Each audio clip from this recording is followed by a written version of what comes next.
Most people think marriages fall apart because people stop loving each other. I don't think that's the case. I think most marriages slowly disappear underneath two people who are simply exhausted. One person feels invisible, while the other feels like nothing they do is ever enough. One wants more connection. The other just wants 10 minutes where nobody needs anything from them. They sleep in the same bed, drive the same kids to school, sit on the couch together, eat at the same dinner table. Yet somehow they feel miles apart, or as I've heard in the past, they feel like roommates. If that's your marriage right now, I want you to know something. This isn't a video about blaming your spouse. It's not about proving who's right. And it's definitely not another lecture about communication. You've probably heard enough of those already. Communicate better, date each other again, listen more. Now, those are all good ideas. But what if the real problem starts long before the conversation ever begins? What if your marriage isn't breaking down because you don't know what to say? What if it's breaking down because your nervous system can't recognize peace anymore? That changes everything. Because maybe your marriage isn't broken. Maybe two exhausted nervous systems are trying to love each other the only way they know how, while both of them are still stuck in survival mode. If you're new here, my name is Steve Geiger. I'm definitely not a therapist. I'm definitely not a doctor. I am, however, a Marine veteran. I'm a husband, a father, and a law enforcement officer. And I'm currently on my own recovery journey. Everything I teach comes from living it, my lived experiences, nothing more, and what I've learned. And then spending years trying to understand why I lived that way for so long. For years, I thought I understood what was hurting my marriage. I blamed everything under the sun. I blamed stress, I blamed work, I blamed long hours, lack of sleep, I blamed alcohol. And while all of those things mattered, of course they do, they weren't the deepest problem. The deepest problem was this: my body never stopped surviving. I thought being a good husband meant providing, working hard, protecting your family, handling your responsibilities. You definitely don't complain, you always keep moving. Does any of that sound familiar? A lot of us were taught that being dependable meant being emotionally indestructible. I know I did. Like somehow love is measured by how much weight you can carry before your knees finally buckle. Here's the problem with that. You can become so focused on carrying everyone else's world that you quietly disappear from your own. You can provide a beautiful home while your family still feels emotionally homeless. That sentence hit me like a truck when I finally understood what it meant. Because I realized I wasn't absent, I was there. I came home every night. I sat on the couch, I ate dinner, I watched television, I helped out around the house, dishes, laundry, putting the kids to bed. From the outside, everything looked normal. But looking back, I don't think I was actually home. For example, have you ever driven somewhere and suddenly realized you don't remember the last 10 miles? Your hands were on the wheel, your eyes were open watching the road. You got to where you needed to go, but mentally you were somewhere else. That's exactly what survival mode did to my marriage. My body was home. My mind never arrived. As a Marine, I spent years learning to stay alive. Watch the hands, watch the exits, read the room. Notice what's different. Know where the danger is before danger knows where you are. Later, law enforcement reinforced the same thing. Always scan, always anticipate, always preparing. Those instincts can save your life. Of course they can. I'd learn them again tomorrow if I had to. The problem wasn't learning those skills. The problem was nobody ever handed me the owner's manual for turning them off. It's kind of like leaving your truck in four-wheel drive after you've already made it out of the mud. It definitely got you through the hard part, but eventually it starts wearing everything else out. That's survival mode. It's incredibly useful during the storm. It's incredibly destructive when the storm has passed. So I'd come home from work. The kids wanted to tell me about school. Sarah wanted to talk about her day. Someone needed help with homework. The dog was barking because apparently the Amazon guy had declared war on our front porch again. Dinner was cooking. The television was on. Everybody was just living life. Meanwhile, my nervous system was treating Tuesday night like a tactical operation. Every sound felt louder than it was. Every request felt heavier than it was. Every conversation felt like one more responsibility I had to solve, not because my family was doing anything wrong, because my body had forgotten what calm felt like. That's one of the cruelest things survival mode does. It slowly convinces you that peace feels unfamiliar and tension feels normal. Then something really strange started happening. Your spouse asks a simple question: can we talk for a minute? They're asking for connection. Your nervous system hears another problem. Your child spills a drink. It's an accident, of course. Your nervous system hears just one more freaking thing. Someone asks you, how was your day? They're honestly just probably trying to get to know you. Your nervous system hears they need something.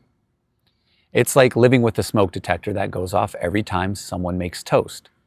Nothing is actually on fire, but your body can't tell the difference. And after enough years, you stop reacting to what's actually happening. You start reacting to what your nervous system expects is about to happen.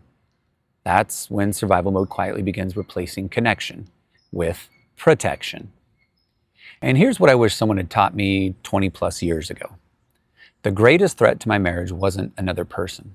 It wasn't my job. It wasn't even alcohol. It was the version of me that never felt safe enough to stop surviving. And I didn't realize that until one phone call from halfway around the world forced me to see what survival mode had been doing to both of us. I still remember the phone call. I was deployed overseas. Sarah was home. She was doing what military spouses have done for generations, holding everything together, taking care of the house, raising the kids, paying the bills, making decisions alone, trying to keep life moving while pretending everything was okay. If you've ever been the spouse left at home, you know exactly what I'm talking about. People love to thank the service member. They don't always see the person carrying the family while they're gone, though. That day, I could hear it in her voice. She wasn't calling to attack me. She wasn't trying to start a fight. She was overwhelmed. She was exhausted. She felt alone. Finally, she said something I'll never forget. "You don't know what it's like here." Even without thinking, I fired back. "What do you want me to do about it? I'm over here fighting." Now, at the time, I thought I was defending myself because I didn't know any better. For years, that's how I remembered that conversation. I thought she didn't understand what I was carrying. But here's what recovery has taught me. I wasn't defending myself. I was protecting myself. There's a difference. See, survival mode doesn't just change your reactions. It changes your interpretations. She was talking about her honest pain. My nervous system translated that into "you're failing." I thought it was a personal attack.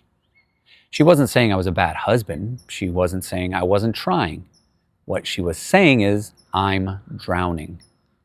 But survival mode has a funny way of turning someone else's pain into evidence that you're not enough. Have you ever noticed that? Someone gives you feedback, and somehow your brain hears, "I'm failing." Your boss says, "Can we talk tomorrow?" Your stomach drops. Your spouse says, "We need to talk." Immediately, you're preparing your defense. Your child rolls their eyes. Now you're frustrated. Not because of any of those things automatically mean something bad, but because survival mode fills in the blanks for you. It assumes danger before it looks for the truth. That's exactly what I was doing. And unfortunately, that's what a lot of marriages become. Not two people listening, two nervous systems interpreting. That's a completely different conversation. I wish someone would have explained that to me when I was 25, because I would have stopped trying to win arguments and started asking different questions. Not who's right, but what is my nervous system trying to protect right now? That question changes everything, because underneath almost every reaction, there's another emotion hiding. I used to think I had an anger problem. Turns out I had a helplessness problem. Anger just felt stronger in the moment. It's funny when you think about it. Most men would rather punch drywall than say, "I'm scared." We'll throw a wrench across the garage, but say, "I feel like I'm failing my family."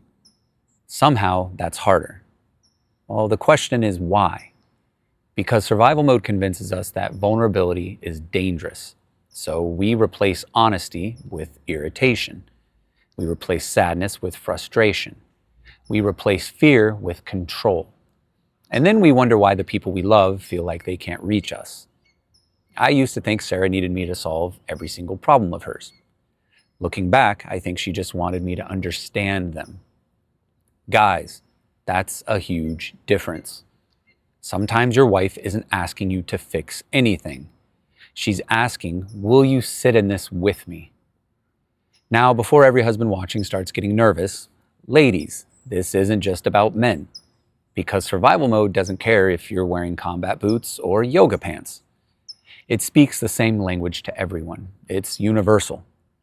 Protect yourself. Don't let your guard down. Stay ready. Keep going. Don't be weak. And before long, two good people who genuinely love each other start living like coworkers assigned to the same project. Who's picking up the kids? Who's making dinner? Who's paying the bills? Who's doing laundry? Who's taking the dog to the vet? You become incredibly efficient while quietly becoming strangers, or as I said earlier, roommates. You stop laughing together. You stop dreaming together. You stop being curious about each other. Not because you don't care, because your nervous systems are too busy surviving. It's kind of like carrying a backpack. At first, it weighs almost nothing. You barely even notice it. Then somebody throws another brick in it. A deployment, another brick. A stressful job, another brick. Financial pressure, kids, health issues, loss, disappointment, another brick, brick after brick. Eventually, you carried it for so long you forgot you're wearing it. Until one day your spouse reaches out to give you a hug, and you wonder why it feels so heavy. The hug itself wasn't heavy. The backpack was. That's what I call survival mode. The problem isn't that life gave you the backpack. The problem is nobody ever taught us how to take it off. I think that's why so many people say, I don't even know who I am anymore. I understand that. Because survival mode slowly introduces you to a version of yourself that was built to survive, not to connect. The hardest part? That version of you probably accomplished a lot.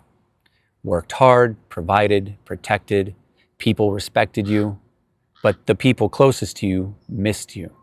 And maybe, if you're honest, you missed yourself too. I know I did. Because one day I finally realized I wasn't becoming the husband I wanted to be. I was becoming really good at surviving. Those aren't always the same thing. And recovery didn't begin when I learned better communication skills. Recovery began the day I finally admitted I didn't need a better marriage. I needed a nervous system that finally believed I was home. So the question remains, where do you go from here? If everything we've talked about feels familiar, if you've been sitting there thinking, holy crap, that's me, or holy crap, that's my spouse, I want to tell you something I wish someone had told me many years ago. You are not broken. You have adapted. There's a difference. Your nervous system learned how to survive the environments it was placed in. Maybe it was combat. Maybe it was law enforcement. Maybe it was growing up in a house where you never knew what version of someone was about to walk through the front door. Maybe it was years of carrying everyone else's needs while ignoring your own. Whatever it was, your body learned a lesson. Stay alert. Don't relax. Don't trust peace. Keep moving. Keep producing. Keep protecting. And if you do that long enough, survival mode stops becoming something you experience. It starts feeling like your personality. I'm just an angry person. Or I've always been anxious. I'm just not emotional. I don't know how to communicate. Maybe. Or maybe those are simply the patterns you've practiced the longest. Think about learning to drive. The first time you got behind the wheel, you probably looked like you were trying to land a fighter jet. Both hands squeezing the steering wheel, every mirror, every sign, every turn. You were thinking about everything all at the same time. Now you drive to work and sometimes you don't even remember getting there. Why? Because repetition built a pattern. Your nervous system works the same way. The encouraging news is this: anything that can be practiced differently. That's why I call them recovery reps, because recovery isn't one giant breakthrough. It's not a red pill or a blue pill. It doesn't happen overnight. It's thousands of tiny repetitions. One pause instead of one reaction. One honest conversation instead of one defensive one. One deep breath before one sharp response. One repair instead of pretending nothing happened. One evening where you put your phone down, look at your spouse in the eyes and simply ask, "How are you really?" Then listen. Not to respond, not to fix, just to listen and try to understand. That's a recovery rep. Maybe tonight, instead of asking your spouse, "How was your day?" ask, "What felt heavy today?" That's a different conversation in and of itself. Maybe instead of trying to solve the problem, you simply say, "I'm here for you." Sometimes people don't need solutions. They need safety. Think about that just for a second. When someone is drowning, you don't hand them a lecture on swimming. You help them breathe. That's what emotional safety does. It gives people enough room to breathe again. Recovery taught me that my wife didn't need a perfect husband. She needed a present one. My kids didn't need a dad who never struggled. They needed a dad who was willing to keep growing. And I didn't need to become someone else. I just needed to stop letting survival mode make every decision for me. Does that mean I never get overwhelmed? Absolutely not. I do. Does it mean I never get defensive? I still get defensive. Does it mean I never have bad days? Absolutely not. We're all going to have bad days. The difference is those moments no longer get the final vote. Now I catch them a little bit sooner. I apologize sooner. I repair sooner. That's recovery. Not perfection. It's progress. One recovery rep at a time. And if you're watching this thinking, "I wish my spouse would hear this," I understand completely. But let me challenge you with something. Don't send this video because you're hoping it'll change them. Send it because you're willing to start changing you. Because here's what I've learned. The healthiest person in the relationship often changes the relationship first, not by forcing it, by modeling it. Your calm becomes contagious. Your honesty creates safety. Your consistency builds trust. Recovery has a ripple effect. Someone has to take the first step. Why not let it be you? I'll leave you with this. The greatest threat to my marriage wasn't another person. It wasn't deployment. It wasn't police work. It wasn't alcohol. It was the version of me that never felt safe enough to stop surviving. Recovery didn't begin when life became easier. Recovery began when my nervous system finally believed I was home. And maybe that's where yours begins too. If this episode helped put words to something you've been feeling but couldn't explain, I'd love for you to do 3 things. First, subscribe to the channel because every week we're building practical recovery reps to help high-functioning people carrying invisible weight stop surviving and start living again. Second, if you prefer listening while you're driving, walking, or at the gym, this episode is also available on the After Action Reset podcast. I'll link it in my description. And finally, if you're sitting there thinking, "I know I'm living in survival mode, I just don't know where to begin," I've created a free resource called the 7-Day Survival Mode Reset. It's not about fixing your life in 7 days. It's about giving you 7 simple recovery reps that help you start teaching your nervous system what safety feels like again. Thousands of small repetitions is what begins changing lives, not one giant leap. You can download it for free using my Beacons link in the description, and I also have other free PDFs on there as well. If this episode made you think of someone you love, a husband, a wife, a friend, a veteran, a first responder, or someone who's been carrying invisible weight for far too long, share it with them.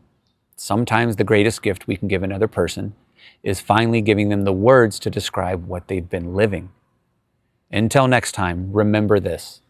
Recovery isn't about becoming someone new. It's about becoming the person survival mode convinced you lost. I will see you in the next episode.